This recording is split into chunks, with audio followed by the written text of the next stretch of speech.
Hello and welcome to Punk Science TV. I'm Dr. Mangier and I hope you enjoy our new look this time. So today we're going to be talking about Saturn's rings, and it might surprise you to find out that scientists don't really know how they're formed. And ever since Galileo Galilei actually discovered Saturn's rings and Saturn's moons, then we still haven't figured out what these beautiful rings are all about. But of course, recently we had the Cassini probe missions, and that's given us a lot more information. So let's have a look at some of the surprises that have come back from those Cassini missions.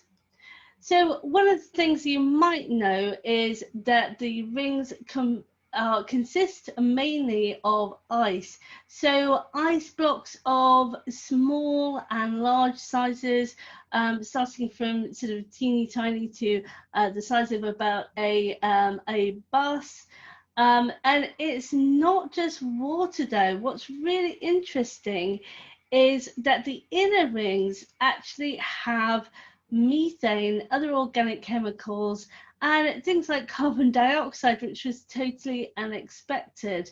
And I want you to remember that it's actually the inner rings, because we're going to come back to that again. The other thing is that the rings are spinning really, really fast, and they're actually spewing out material because they're actually going around faster than the atmosphere of the planet Saturn itself. So that was not expected, and they still don't understand really what's going on there.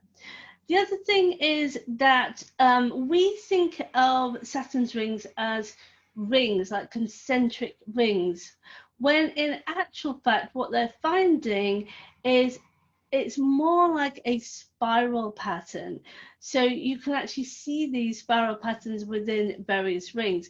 So it seems to be one continuous spiral rather than just lots and lots of rings. You can see the F ring, the D ring as it's called, and each one of these so-called rings is actually a continuous spiral. Whether the whole thing is a continuous spiral, I think that might come out later, but basically each of these is seen to be a continuous spiral.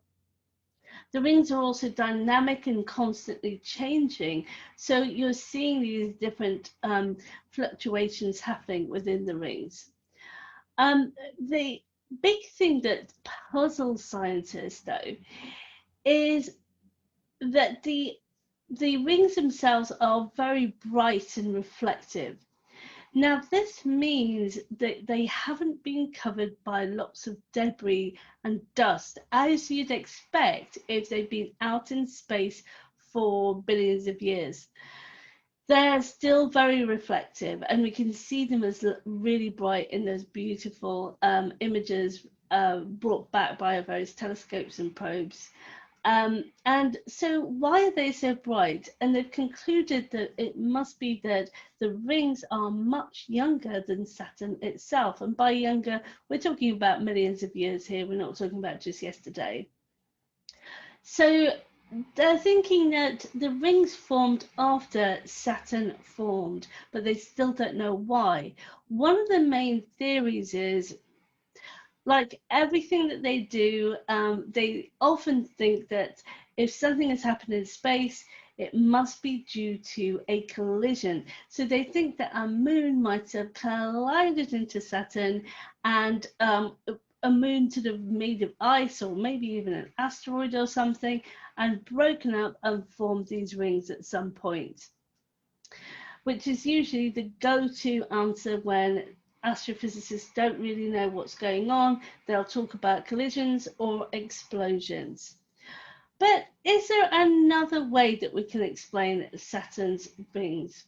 Well, according to the black hole principle, the same pattern is going on at every single level of the universe. And that's from supermassive black holes at the center of galaxies right down to planets and atoms. So you get the light of infinity splitting into the matter and antimatter and combining back into light. Now, if you know from previous episodes of Punk Science TV, you might remember that the other aspects of the black hole principle is that black holes actually spew out water.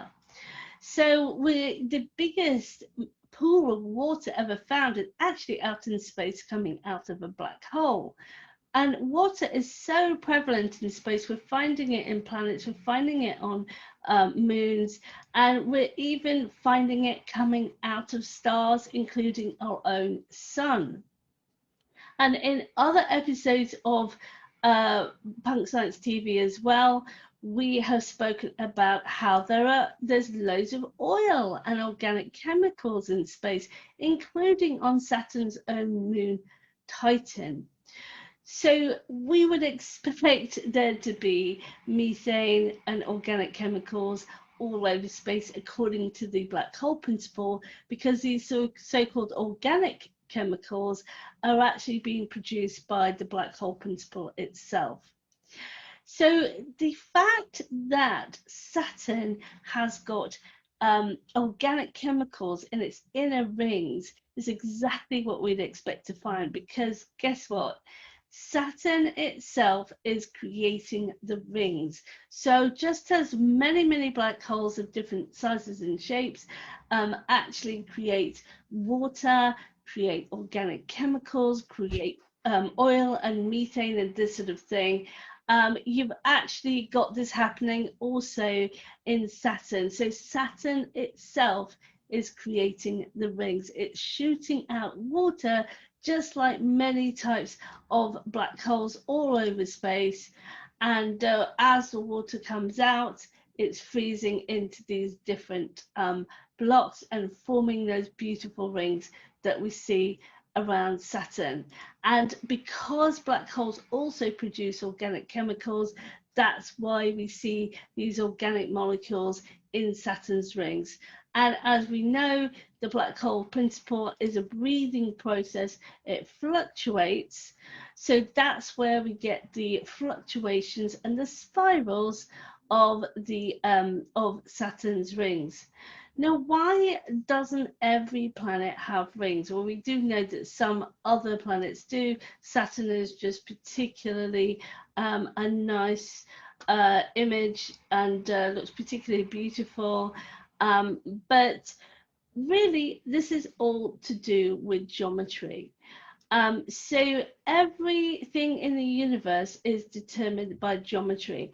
And really, everything in the universe is part of the one spiral of light coming from infinity. And depending on where you're looking on that spiral of light, you will get a different planet, a different particle, a different force. It's all the same. We're just looking at sort of different angles of that spiral. And if you've got any doubt that the underlying geometry is important, then just look at the beautiful hexagonal spiral that is coming out the pole of Saturn.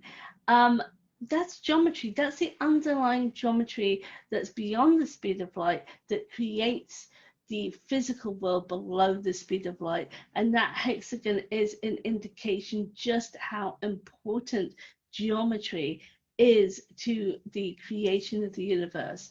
So it's according to the different geometry as to how the basic pattern of the black hole principle will manifest itself in the different levels and in the different planets. So that's what causes the different behavior. So I hope you've enjoyed this episode of finally